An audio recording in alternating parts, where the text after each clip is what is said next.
ഇന്ന് പകൽ കേരളം ഞെട്ടിയ ഒരു വാർത്തയാണ് ഹണി ട്രാപ്പ്. പത്തനംതിട്ടയിൽ നിന്ന് വന്ന ആ വാർത്ത.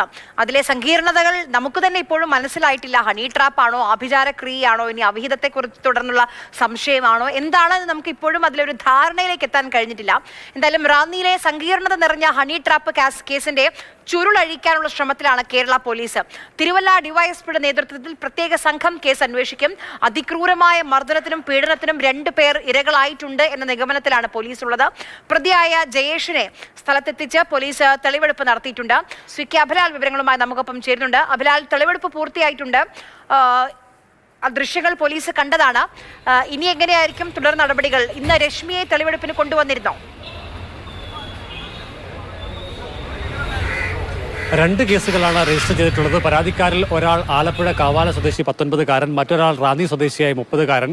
2 കേസുകളും രജിസ്റ്റർ ചെയ്തിരുന്നത് പത്തനംതിട്ട ആറന്മുള പോലീസ് സ്റ്റേഷനിലായിരുന്നു. അതിന്റെ പ്രധാനപ്പെട്ട കാരണം 30-കാരനായ റാന്നി സ്വദേശിയെ മർദ്ദിച്ച് വഴിയിൽ തള്ളിയത് ആറന്മുള പോലീസ് സ്റ്റേഷൻ പരിധിയിൽ വരുന്ന സ്ഥലത്തായിരുന്നു.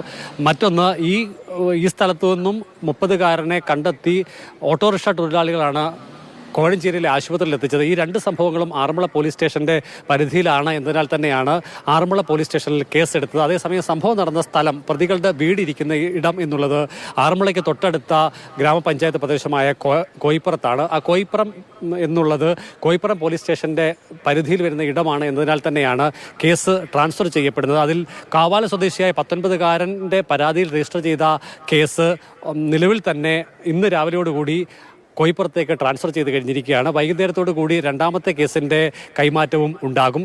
ഇന്ന് പ്രതികളുടെ കസ്റ്റഡി കാലാവധി അവസാനിക്കുകയാണ് വൈകുന്നേരം 7 മണിക്ക്. അതിന് മുൻപായി പ്രതികൾ 2 പേരെയും, രശ്മിയെയും ഭർത്താവ് ജയേഷിനെയും, വൈകുന്നേരം 6 മണിയോടുകൂടി പത്തനംതിട്ട ജുഡീഷ്യൽ 1ാം ക്ലാസ് മജിസ്ട്രേറ്റ് കോടതി 1-ൽ ഹാജരാക്കും. സ്വാഭാവികമായും ഇന്ന് പോലീസ് കസ്റ്റഡി അപേക്ഷ നൽകാനുള്ള സാധ്യതയില്ല. അതുകൊണ്ട് തന്നെ 14 ദിവസത്തേക്ക് പ്രതികളെ ഇരുവരെയും റിമാൻഡ് ചെയ്യാനാണ് സാധ്യത.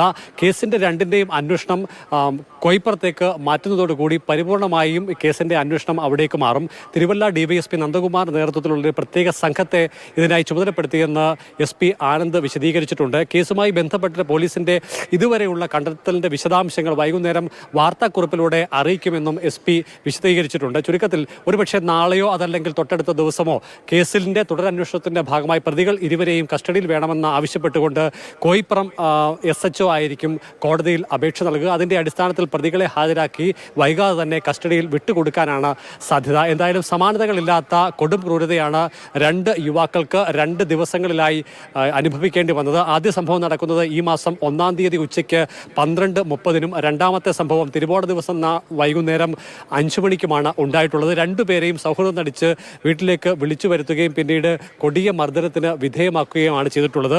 പ്രതികൾ 2 പേരും തമ്മിൽ പ്രതികളും അതോടൊപ്പം തന്നെ പരാതിക്കാരായിട്ടുള്ള ആളുകളും തമ്മിൽ ഏറെ അടുപ്പമുണ്ടായിരുന്നു.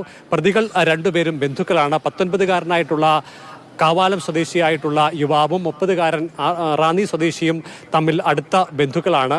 മറ്റൊന്ന്, ഈ പ്രതിയായിട്ടുള്ള ജയേഷുമായി ഇവർക്ക് ദീർഘകാലത്തെ അടുപ്പമുണ്ട്. 3 മാസങ്ങൾക്ക് മുൻപ് ഈ 3 പേരും, അതായത് പരാതിക്കാരായ 2 പേരും ജയേഷും ബാംഗ്ലൂരുവിൽ ഒരേ സ്ഥാപനത്തിൽ ജോലി ചെയ്തു വന്നവരാണ്. ആ സമയത്തുണ്ടായ അടുപ്പം അത് സൗഹൃദങ്ങൾ എന്നുള്ളത് വിപുലപ്പെടുകയും കുടുംബ അന്തരീക്ഷത്തിലേക്ക് കൂടി ആ സൗഹൃദം വ്യാപിക്കുകയാണ് ഉണ്ടായത്. ചുരുക്കത്തിൽ ജയേഷിന്റെ സുഹൃത്തുക്കളായ 19-കാരനും 30-കാരനും ജയേഷിന്റെ ഭാര്യയുമായി സൗഹൃദം സ്ഥാപിക്കുന്ന സ്ഥിതിയുണ്ടായി. മറ്റൊന്ന്, ജയേഷിനെ ഫോണിൽ കിട്ടാത്ത സമയങ്ങളിലൊക്കെ തന്നെ സഹപ്രവർത്തകരായിട്ടുള്ള 30-കാരനെയും ചില ഘട്ടങ്ങളിൽ 19-കാരനെയും ഒക്കെ തന്നെ ജയേഷിന്റെ ഭാര്യ രശ്മി ഫോണിൽ വിളിച്ചിരുന്നതായി 30-കാരൻ തന്നെ ഇന്ന് മാതൃഭൂമി ന്യൂസിനോട് പറഞ്ഞിട്ടുണ്ട്. ചുരുക്കത്തിൽ അത്തരത്തിൽ ഒപ്പം താമസിക്കുകയും ഒപ്പം ജോലി ചെയ്യുകയും ചെയ്ത സുഹൃത്തുക്കൾക്ക് ഇടയിലെ സൗഹൃദം കുടുംബാന്തരീക്ഷത്തിലേക്ക് കൂടി വ്യാപിക്കുകയും